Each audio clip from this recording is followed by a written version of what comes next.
paramedics report, it said this. It said when they arrived on scene, that there was only one person in the vehicle, me. And that I hit the tree going anywhere from 60 to 63 miles an hour. There was no brakes. I didn't even try to stop. And when I hit that tree, that case of beer bottles that was behind her catapulted forward at impact. And that woman named Priscilla, who didn't have her seatbelt on, catapulted forward at impact. And that thing called the windshield in your car, and that case of beer bottles met with Priscilla in between. And she slid down to the floorboard, and her neck rested on the middle console. So I stayed up all night that night. And you know what? The paper had read 2 lifelines in a serious accident. Took her to Parkview Hospital.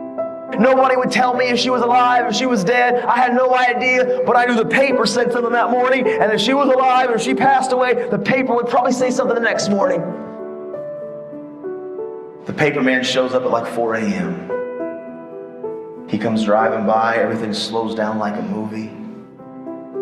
He rolls the window and he throws the paper, it hits, boom. I jump up, grab it, I rip open the rubber band, I roll it open, and there's the headline. Crash, victim dies. At 23, choices and decisions that I made. Priscilla Owens lost her life. She was a mother of 2, she was a daughter, and she was a sister. Never did I think when I was in the 5th, 6th, 7th, 8th grade that at 23 I'd be responsible for taking the life of somebody. What happened though is the family wanted me to contact them right after that, and I called, and what do you say to that? What do you say? I'm sorry? But I called and the family said, Nathan, well, listen, Priscilla was sober, it was her vehicle, we can't put all the blame on you, which I didn't agree with. I was solely to blame, I was the driver, I don't care how drunk I was, it was my fault. But they said, listen, there's no reason for 2 families to be destroyed. We want you to know that we love you, even though we don't know you. We forgive you, even though we don't know you. But do us a favor. Just try to make the world a better place. Try to don't let Priscilla die for nothing. Just make a difference. I got 11 years of my prison sentence knocked off. 11 years. I left prison. And when I left there, I got a letter from the governor's office that said that this young man he's serious about his change and he's trying to overcome and he's impacting and inspiring. I got this letter, this paper. I left the prison. I was leaving the prison in street clothes. I left 11 years early. I came home 5 years ago. 5 years ago, I came home.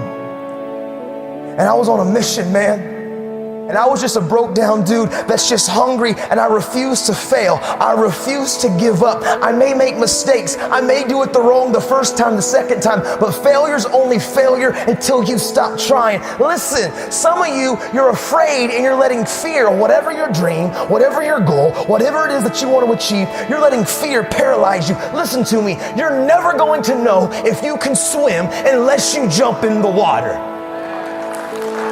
You're never going to know that you can achieve your dreams or you're going to fail unless you get into the water. That's when you're going to find out if you're sinking or you're swimming. And here's the truth. Failure's only failure until you give up, man.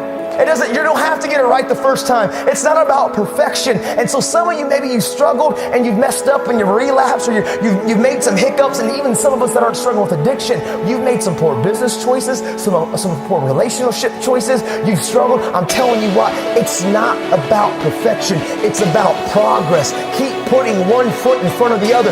Giving up is not an option. Giving up on your loved ones is not an option. Giving up on your sobriety is not an option. It's not. I want you guys to understand, you're in the game, man. You're in the game, man. We're in this together. I refuse to believe that addiction and living a life full of drugs and bound to these thoughts and these failures is all that we have. It's not. I'm 10 years sober, and I promise I don't white knuckle it. I'm not counting the days. I'm just chasing down my dream, and I'm no different than any one of you in here. You plus God is always the majority. Period. Good choices will always have good results. And I was making a lot of bad choices and a lot of bad decisions.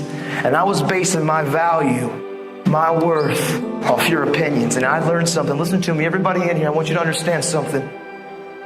Your value is never based off any of the opinions of anybody in this room.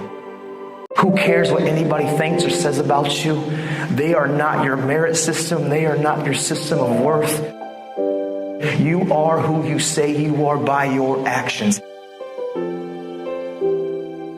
But the choices and the decisions that we make have consequences, good or bad. And when I went to prison, at 23, listen, I came from a broken family. I had been labeled and unmarked and identified. I had battled hurts and pains and wounds. I had suicidal thoughts, and I had battled self-harming. Drugs and alcohol had consumed me. I had lost all dreams and goals. I felt like I had made too many mistakes to change. Listen, I felt like I had every reason to say, you know what, life is too tough, and I quit. I live with these 3 principles, and I promise you, man, they will change everything about who you are. Hard work works, make good choices, good things happen, and value people. I decided 10 years ago, literally, when this all happened, and I went to prison, I was like, you know what? I want to make this promise. I want to keep it to this family. I come from a lot of brokenness. I don't know where to start, but what I do know is the importance of the choices that I make. And so literally, I wrote the word, change the world, and I slapped it on my little prison cell window, and every single day I woke up and I realized, make good choices, great things happen. Aim small, miss small. Make good choices, great things happen. You see, every choice that I can make, listen, I can't control what you think about me. I can't control your opinion of me. I can't control what you say about me, but I control how I react, respond, and what I do with my life. I'm in control of my life. I don't let external factors control me. I'm in control of my life. Because sometimes life can be tough. Life can be challenging. And sometimes the obstacles in front of you seem like they're too big and it's easier just to lay down. But you know what I remembered? I remember when my dad used to look at me when a kid and said, listen, Nathan, life is never going to give you anything, but if you make it and if you build it, nobody can take it from you. Because hard work and tenacity and refusing to quit and chasing your dream, you'll get there, I promise you. Maybe you don't hit the stars, but you'll land on the moon. You don't give up and you go after it and you stop caring about the opinions of people around you. Stop blaming everybody from your hurts. Take ownership of your life. Take off your mask. Don't feed the bear. Make good choices. Be a best friend. Encourage somebody. Be a voice of hope and inspiration. This is your moment.